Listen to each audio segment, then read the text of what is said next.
제품은 돈을 아낌없이 썼구나 이런 느낌이 잘 듭니다. 휠베이스가 산타페보다도 75mm가 더 길어요. 이 1세대 5008은 MPV의 형태를 하고 있었거든요. 하지만 2세대로 넘어오면서 SUV가 됐어요. 그래서 이름 뒤에도 5008 SUV 이렇게 정식 이름을 바꿀 정도로 본인이 SUV임을 드러내고 싶어하는 그런 모델이 됐죠. 이 5008의 전체적인 디자인하고 또 어떤 요소를 통해서 자기가 SUV임을 드러내고 싶어하는지 한번 살펴보도록 하겠습니다.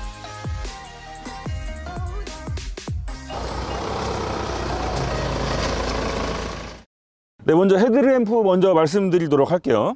이렇게 생겼죠. 이렇게 되게 특이하게 생겼어요. 뭔가 이렇게 가운데도 빡 뚫고 들어와 있고요. 근데 사실 이런 헤드램프 이런 요소가 곳곳에서 발견할 수 있습니다. 사실 얘가 이렇게 생겼잖아요. 근데 이걸 뒤집으면 이렇게 생겼거든요. 이렇게 생긴 요소하고 이렇게 생긴 요소가 이렇게 맞물려 있는 거죠. 여기도 이렇게 생겼죠. 여기도 이렇게 생겼죠. 그 다음에 여기에도 이렇게 생겼습니다.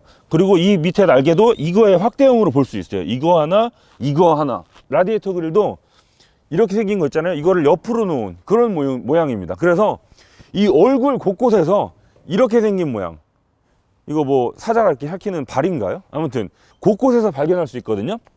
2010년도였나요? 그때 푸조의 컨셉트카 중에 SR1이라는 모델이 있었어요. 그 오늘날의 현대적인 푸조 디자인을 처음 공개했던 그런 컨셉트카로 꼽히고 있습니다. 그 당시에 SR1에 지금 제가 말씀드렸던 이런 디자인 요소가 엄청 많이 들어가 있었거든요. 그 뒤로 나온 푸조 모델들은 이제 이런 거를 디자인의 요소로 많이 애용하고 있죠.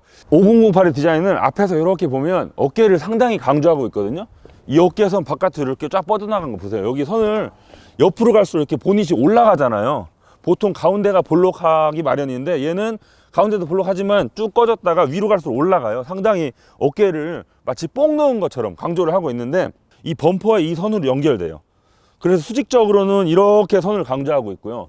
또 수평적으로도 라디에이터 그릴의 여기 꺾임을 상당히 앞으로 빼서 수직적으로는 이 선을 강조하고 있죠. 그래서 수직적으로도 강조하고 수평적으로도 강조한 그런 모양을 보실 수가 있습니다. 5008 SUV잖아요. 그러면 그 SUV라는 느낌을 내기 위해서 이 범퍼 하단부에 스키드 플레이트도 장착을 했는데 원래 정통 SUV들은 험로를 가면서 바위라거나 장애물들이 여기를 딱 쳐서 차체에 손상을 입힐까봐 그걸 막기 위해서 달아놓은 금속 철판인데 얘는 뭐 그런 단단한 소재를 쓰진 않았고요. 플라스틱이지만 마치 SUV인 척 느낌을 내기 위해서 이렇게 스키드 플레이트 같은 부속을 달아 놓았습니다.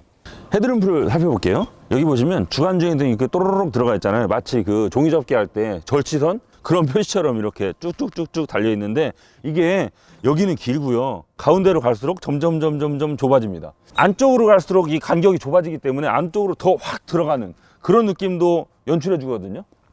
그런 디테일이 좀 숨어 있고요. 또 이 렌즈 옆에도 2600 루멘, 4000 루멘 이렇게 숫자를 박아놨어요.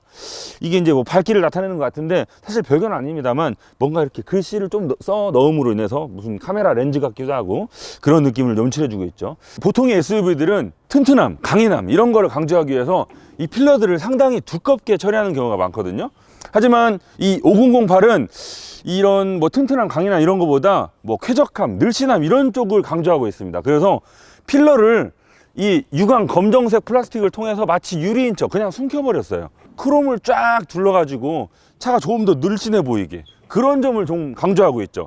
이 SUV로서는 상당히 이례적인 특징으로 꼽을 수 있습니다. 이 5008의 성격 자체가 완전히 온로드에만 초점을 맞춘 그런 성격을 하고 있는데 그래도 디자인적으로 SUV라는 느낌을 주기 위해서 이 휠하우스 주변 그리고 이 사이드 스커트 부분 이런 데는 상당히 두껍게 검정색 플라스틱으로 마무리를 했죠. 그래서 뭐 아주 험로를 가실 분은 없겠지만 그래도 어느 정도의 오프로드는 가셨을 때 차체를 보호하는데 유리할 것으로 보입니다. SUV의 느낌을 또 살려주는 이 루프 레일도 크롬으로 달려 있어서 상당히 마음에 들고요.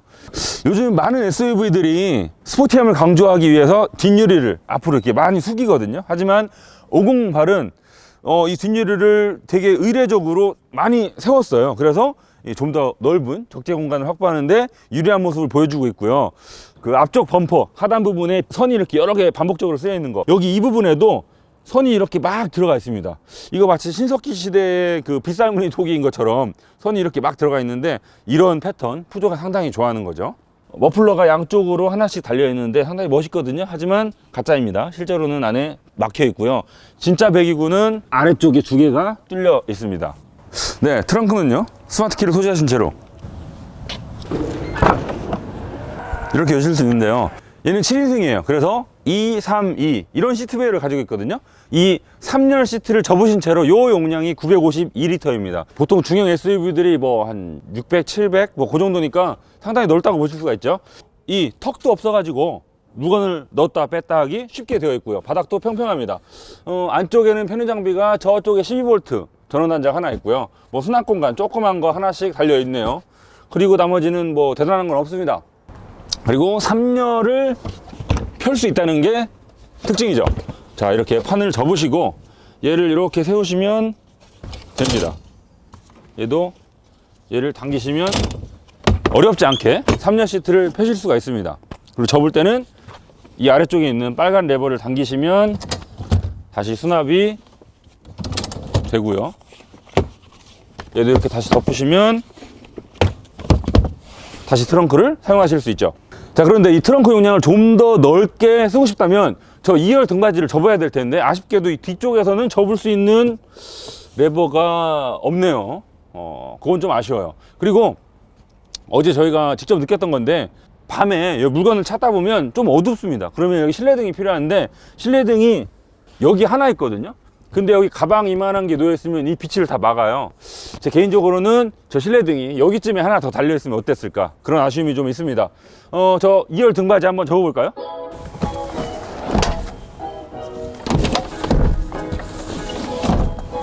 자, 이렇게 접근하시면 이 2열 등받이의 바닥과 트렁크 바닥이 평평하게 연결되는 훨씬 더 넓은 트렁크 공간을 쓰실 수가 있습니다. 이 상태의 용량이 2150리터예요 자, 여기서 끝이 아닙니다. 또 다른 5008만의 장점이 하나 더 있는데요. 바로 이거죠. 얘도 접을 수 있다는 거. 이렇게 긴 짐을 실을 수 있는, 그러니까 1열 등받이까지 접을 수 있는 차가 흔치 않거든요. 이런 건 정말 5008에서 칭찬받아 마땅한 그런 장점입니다.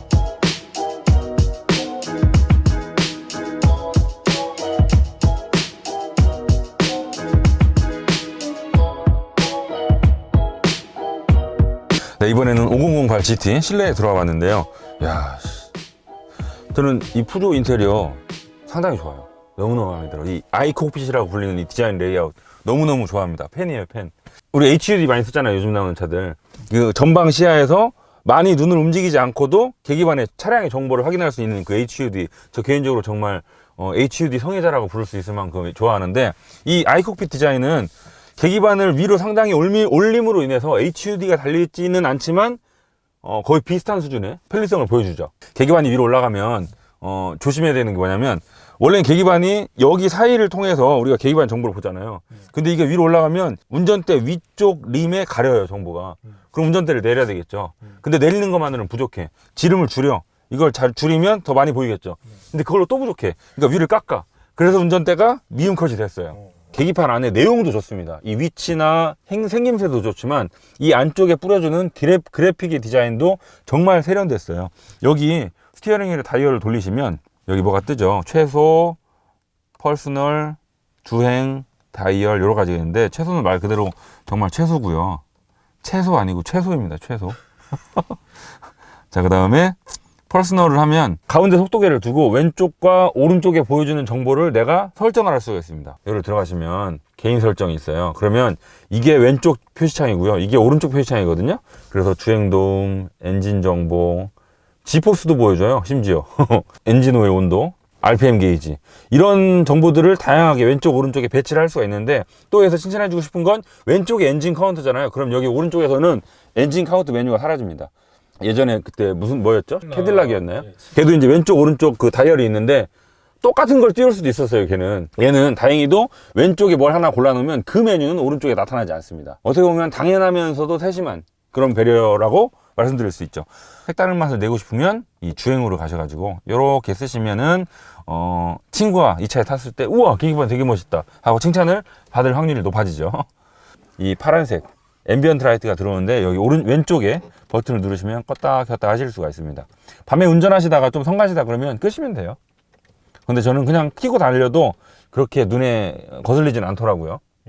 자, 그리고 이런 데 소재도 알칸타라가 쓰여가지고 정말 고급스러움을 자랑을 하고 있죠. 여기도 실제 가죽은 아닙니다만 바늘땀처럼 이렇게 처리를 해서 상당히 마음에 들고요. 되게 은은하게 빛을 발하는 크롬을 잘 썼어요. 그래서 정말 이 알칸타라와 어울려가지고 고급차다운 느낌을 정말 잘 살려주죠.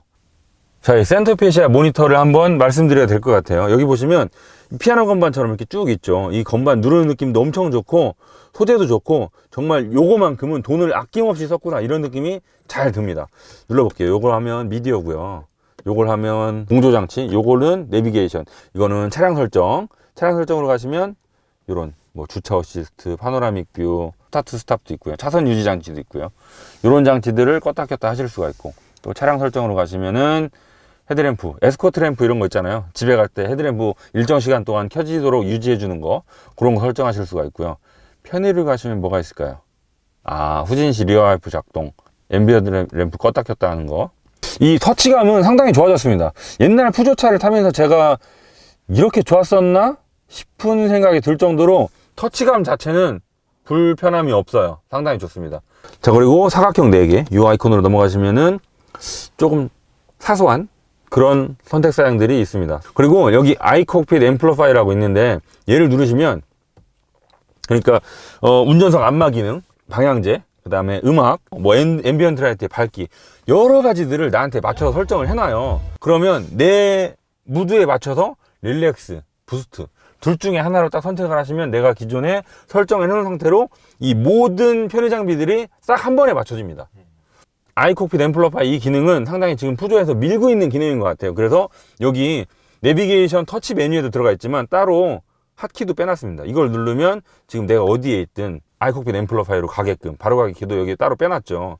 휴대전화, 무선 충전 패드도 기능도 장치가 되어 있습니다. 근데 여기가 상당히 깊잖아요. 만약에 기어 노브를 전통적인 방식으로 이렇게 세워져 있는 그냥 막대기 있잖아요. 그게 박혀져 있으면 내가 만약에 이 안쪽에 뭔가를 넣고 싶을 때 상당히 걸리적거렸을 거예요. 이렇게 피해서 넣어야 되거나. 근데 지금 기어 노브가 되게 독특한 방식으로 바뀌었잖아요, 디자인이. 그래서 이 안쪽에 물건을 넣기 접근성이 상당히 좋습니다. 이렇게 별 걸리적거림 없이 그냥 물건을 넣으실 수 있어요. 그 아이콕핏 계기판처럼 디자인과 기능성, 멋 세 가지를 다 갖춘 디자인이라고 보실 수가 있는 거죠. 제가 이제 차를 시승차를 딱 받고 스포트 버튼을 누르면 뭐가 바뀔지 하고 딱 눌렀어요. 근데 안 켜지는 거야. 오, 고장났다. 네, 뭐지? 그러고 왜 안 켜져? 그러기 좀 오래 누르고 있을 때 켜지더라고요. 이렇게 누르면 안 켜져요. 안 꺼지고. 근데 이것만 그러냐? 아닙니다. 시동도 좀 오래 누르고 있어야 꺼지고요. 거실 때도 오래 누르고 있어야 걸립니다. 끌 때 내가 꺼볼까요? 안 꺼져요. 아, 그렇네. 네, 안 꺼져요. 성질 급한 한국 사람한테는 이거 별로 안 좋은데요? 근데 제 생각에는 이거는 얘가 지금 정말 스포트 모드를 누르고 싶었는지, 얘가 정말 시동을 끄고 싶었는지 운전자 의도를 다시 한번 확인하는 그런 차원에서 좀 지그시 누르고 있어야 작동을 하게끔 만들지 않았을까, 그런 생각이 듭니다. 그리고 여기 누르시면 수납 공간이 있는데 특징은 여기 보시면 홈이 이렇게 안으로 들어가게 되어 있어요. 그리고 이 바닥면이 둥글게 파여 있거든요. 이거는 음료수를 여기다 이렇게 딱 꽂아 놓으라는 그런 배려입니다. 쿨링이 되나요, 그러면? 네, 시원한 바람 나와요. 비행기 천장에 보시면 이륙할 때 안전벨트 이렇게 매라고 되어 있고 궤도에 다다르면 이렇게 플루라고 나오잖아요. 난 그게 생각나더라고요. 상당히 독특해요. 그리고 실내등은 전부 LED로 구성이 되어 있습니다. 차량만 가고 유리를 열 수 있는 거하고 버튼이 따로 나눠져 있죠. 유리를 열어볼까요? 많이 열리네, 이 정도면. 앰비언트 라이트가 파노라마 루프에 창틀을 따라서 파란빛이 또 들어옵니다. 그래서 밤에 보면 정말 이뻐요. 이 푸조 시트로행 모델들은 이게 거의 다 달려있는 것 같아요. 얼추 파노라마 루프를 지원하는 모델들은 거의 여기에 조명이 파란색으로 다 들어오더라고요. 해치도어를 열 수 있는 버튼이 있는데 이거를 2번 딸깍딸깍 누르시면 열리고 또 2번 누르시면 닫히기까지 합니다. 그리고 여기서 닫을 수도 있어요. 이렇게. 근데 닫을 때 좀 전동식 치고는 조금 충격이 좀 많이 있네요. 그쵸. 닫을 때 이렇게 되게 슬며시 싹 닫히는데 얘는 약간 쿵 닫히죠. 지금 얘는 최상위 GT 트림이잖아요. 그래서 이 알칸타라 소재가 쓰여있는 상당히 멋있는 디자인의 시트가 들어가 있죠. 실제로 어제 제가 운전을 해보니까 이 시트 자체가 몸을 잘 받쳐준다기보다 이 소재가 끈적거려 가지고 몸을 잘 붙들어주는 그런 느낌이었습니다. 상당히 보기에도 멋있고 좋더라고요. 편하고. 그리고 여기에 운전석이죠. 운전석, 동반석 전부 마사지 기능까지 지원을 해줍니다. 여기에 에어셀이 8개 들어가 있거든요. 강도도 조절을 할 수가 있고, 그리고 지금 어떤 식으로 마사지를 해줄 건지 종류가 5개가 있네요. 지그재그로 해주네요. 고양이 발이 여기 이렇게 띵띵띵띵띵띵띵띵 이렇게 웨이브는 쭈르륵 순차적으로 하겠죠? 네. 네. 그렇지. 이렇게. 스트레칭은 뭘까요? 번갈아가면서. 근데 개인적으로 이 마사지가 저는 참 좋은 게 마사지 기능이 들어있어도 되게 어중간한 차들이 있거든요. 얘는 좀 그 강도가 좀 센 편이라 가지고 그래요? 네, 나름 마사지 받는 느낌이 나고, 특히 이 요추 쪽이 저는 참 좋더라고요. 시원하고. 나이 들어서 늙어서 그래요. 그런가 보다. 망했다. 그리고 여기 향수도 있는데 지금 시승차에는 카트리지가 없어가지고 향기를 맡아볼 수가 없었어요. 저번에 3008 탈 때 기억으로는 아마 3가지 향이 있었던 걸로 기억을 하거든요. 네. 그리고 여기 앰비언스 보시면 블루랑 카퍼가 있어요. 구리 색깔. 이 테마 색깔이 카퍼잖아요. 구리. 네. 이것도 카퍼고 이것도 카퍼인데 요걸 바꿔주는 겁니다. 테마 색깔을. 이걸로 블루를 바꿔주면 시간이 좀 걸리거든요. 봐봐요. 이것도 부팅해야 돼요? 예. 로딩 중인데 로응 중으로 바뀌었어요. 예, 딩자가 한글이 깨졌습니다. 이런 거는 사소한 아쉬움이죠. 네. 자, 봐봐요. 테마 색깔이 파란색으로 바뀌었죠. 얘도 파란색으로 바뀌었고. 네. 근데 저 개인적으로는 이 카퍼가 훨씬 더 멋있거든요. 사실 이 2가지 컬러 조합은 푸조가 상당히 선구적으로 도입을 했었던 브랜드입니다. 2012년도에 오닉스라는 컨셉트카가 있었는데, 걔를 보면 정말 이 검정색과 구리 색깔의 조합을 얼마나 잘했는지를 잘 보실 수가 있어요. 이 색깔 조합에서 푸조가 상당히 앞서갔던 그런 브랜드죠.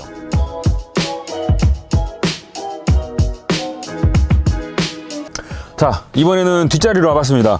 일단 공간 먼저 말씀드리면 제 키가 173이거든요. 제 키에 맞춰놓은 상태로 지금 제 무릎 공간이 하나, 둘, 주먹 3개 들어가네요. 이 정도면 뭐 충분히 넉넉한 공간이라고 말씀드릴 수 있는데, 이 테이블 때문에 약간 손해를 보는 게 있긴 합니다만, 뭐 일단 공간 자체가 넉넉해서 그렇게 뭐 거슬리진 않습니다. 제가 이 5008의 사이즈를 보다 보니까 좀 특이한 점이 있었어요. 지금 얘의 사이즈가 이 동생이 있죠. 3008하고 산타페하고 딱 중간쯤 되거든요. 제가 조사해온 표를 보여드리면 맨 위가 3008, 아래가 산타페, 중앙이 이제 508이에요. 이 길이, 너비, 높이를 봤을 때 5008은 3008과 산타페의 딱 중간쯤의 크기를 가지고 있습니다. 근데 특이한 게 지금 휠베이스거든요. 휠베이스가 3008보다는 165mm 더 길어요. 근데 산타페보다도 75mm가 더 길어요. 아까 길이로 봤을 때는 산타페보다 짧다고 말씀드렸잖아요. 휠베이스가 산타페보다 더 길어요.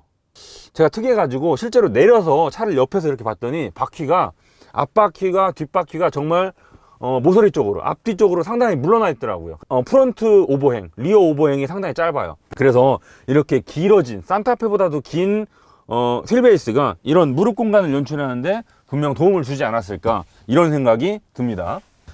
그리고 머리 공간 어떤가 볼게요. 머리 공간은 지금 손날을 넣어보면 상당히 이렇게 중형 SUV인데 그걸 치고 상당히 좁아요. 손날이 들어가는 정도? 손날은 여유롭게 들어가고 주먹을, 눕힌 주먹은 뻑뻑하게 들어가는 딱 그 정도이네요. 그래서 제가 어제 이 자리에 승객을 안 치고 가속방지턱을 살짝 세게 넘었더니 뒤에서 머리야 이러더라고요. 머리 공간은 이 차급을 고려했을 때 살짝 아쉬운 점으로 꼽을 수 있겠네요. 아까 제가 외관 디자인 설명드리면서 이 창문을 나누는 프레임을 최대한 줄였다 이렇게 말씀을 드렸는데, 그래서인지 이 옆창문은 지금 이게 최대한 낮춘 상태입니다. 한 요 정도가 남네요. 그리고 창문을 올리면 이 차양막도 덮으실 수가 있고요. 보통 국산차들은 3인승인 경우에도 보통 좌우를 제대로 만들고 가운데 끼어 있는 사람을 약간 불편하게끔 그렇게 만들잖아요. 근데 얘는 정말 1, 2, 3을 공평하게 나눠 놨습니다. 그래서 여기 이렇게 좌우 끝에 앉으면 내가 좀 되게 문 쪽으로 몰려가 있는 느낌이 들어요. 물론 여기 있는 사람이 편하긴 하겠지만 보통은 3명이 다 앉는 경우 별로 많지 않잖아요. 2명만 앉는 경우가 훨씬 더 많은데, 그런 거 봤을 때 제가 혼자 앉기에는, 혹은 좌우에 한 명씩 앉기에는 조금 불편한 그런 시트 배치를 가지고 있습니다. 그래서인지 이렇게 딱 앉고 보면 이 트레이를 내려도 트레이가 내 딱 바로 앞에 있는 게 아니고 조금 오른발 쪽에 치우쳐 있는 걸 보실 수가 있죠. 이런 거는 좀 프랑스 차의 특징인 것 같아요. 다른 프랑스 차의 7인승 모델을 보더라도 둘, 셋, 둘 이런 경우가 많거든요. 이런 2열의 시트 배치가 우리나라 차량은 조금 다르죠. 시트는 슬라이딩이 되고요. 그리고 등받이를 앞으로 접으면 이게 제일 서 있는 상태, 이게 제일 누워 있는 상태입니다. 등받이 각도 자체는 저는 큰 불만은 없어요. 그냥 이 정도면 타고 다닐만 하네요. 바닥을 보시면 숨어있는 수납 공간이 있거든요. 이렇게 수납 공간이 하나 들어있습니다. 지금 얘는 펑처 수리 킷을 이 자리에 넣어 두었네요. 지금 얘는 SUV잖아요. 그러면은 보통 그 사륜구동 옵션이 빠져있는 모델이라고 하더라도 드라이브 샤프트가 지나가는 자리를 남겨두어야 하기 때문에 여기 턱이 이만큼 올라와 있는 경우가 있잖아요. 근데 508은 이 사륜구동 모델이 아예 없어요. 그래서 평평한 바닥을 연출할 수 있었죠. 네. 공간 면에서는 상당히 유리한 점이라고 말씀드릴 수 있겠죠. 여기 송풍구도 있고 12V 전원단자 있고 또 풍량을 조절할 수 있는 버튼이 이렇게 있죠. 근데 없는 것도 있습니다. 뭐가 없을까요? USB 단자. USB 단자가 앞에도 지금 하나밖에 없다고 말씀드렸잖아요. 아예 없습니다. 뒤에는. 차에 통틀어서 하나 있네. 그러니까요. 7인승인데. 예. 보통은 뒤에 한 개라도 있는데 2급이라면 적어도. 그러니까요. 그죠? 그리고 없는 게 하나 또 있죠. 또 뭐가 없나요? 컵홀더. 아, 컵홀더요? 예. 굳이 놓으려면 여기 포켓에다 이렇게 넣어놔야 되는데 이렇게 놓으려면 좀 컵이 숙여지잖아요. 음료수가 가득 차 있으면 이 전화마도 못 놔요. 그죠? 여기 구멍이라도 이렇게 조그맣게라도 파놓으면 이렇게 걸어놓을 수 있을 텐데 뭐 아무것도 없는 그냥 판때기가 다잖아요. 그래서 진짜로 뒷자리에 앉아있는 승객은 마시면 그냥 버려야 됩니다. 과거에 소비자들이 이제 프랑스 브랜드한테 야 니네는 왜 실내에다 컵홀더를 안 만들어주니 하고 항의를 했더니 답변이 이런 게 돌아왔대요. 커피를 왜 차에서 마셔? 우리나라 사람들은 물론이고 많은 세계 소비자들이 실내에 컵홀더가 수가 몇 개인지 얼마나 큰 구멍을 가지고 있는지 이런 거를 추구하는 게 다 미국에서 비롯된 거거든요. 프랑스 사람들은 아예 생각이 다른 거죠. 커피를 왜 차에서 마셔? 커피까지 마셔. 그런 거죠. 아무튼 근데 그건 프랑스 얘기고요. 우리나라 사람들은 어쨌거나 불편한 게 사실입니다. 네. 자, 이번엔 3열에 들어가 보도록 하겠습니다. 자, 3열에 앉았는데요. 제가 엉덩이를 최대한 뒤로 집어넣고 앉으면 정자세를 앉은 거예요. 그러면 무릎이 지금 2열 등받이에 달랑말랑하네요. 지금 등받이 상태는 최대한 뒤로 눕혀놓은 상태고요. 길이는 제일 앞으로 밀어둔 상태입니다. 이 상태에서 무릎이 달랑말랑하고요. 이걸 조금 앞으로 세우면 조금 여유 있어지겠네요. 다만 이 사람이 조금 불편하게 가야 되겠죠? 여기 2열에는 없었던 컵홀더가 여기 하나 있는 게 조금 특징이고요. 그리고 자잘한 수납 공간도 조금씩 파두었네요. 얘를 수납하기 위해서 의자 등받이의 길이를 상당히 짧게 해놨거든요. 그래서 여기 3열에 사람이 앉으실 경우에는 이 헤드레스트를 최대한 올리셔야만 유사시에 목을 보호할 수 있겠습니다.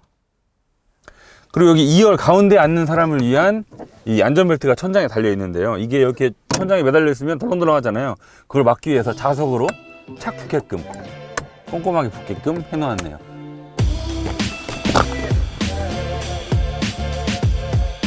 근데 저희 어디 가려고 이렇게 새벽 4시부터 나와서 이러고 있냐. 대구에서 미래자동차 엑스포라는 걸 열더라고요. 근데 반전은 달리기 시작하면서부터요. 3단, 4단, 5단. 디젤 치고 엔진은 상당히 부드럽지 않았어요?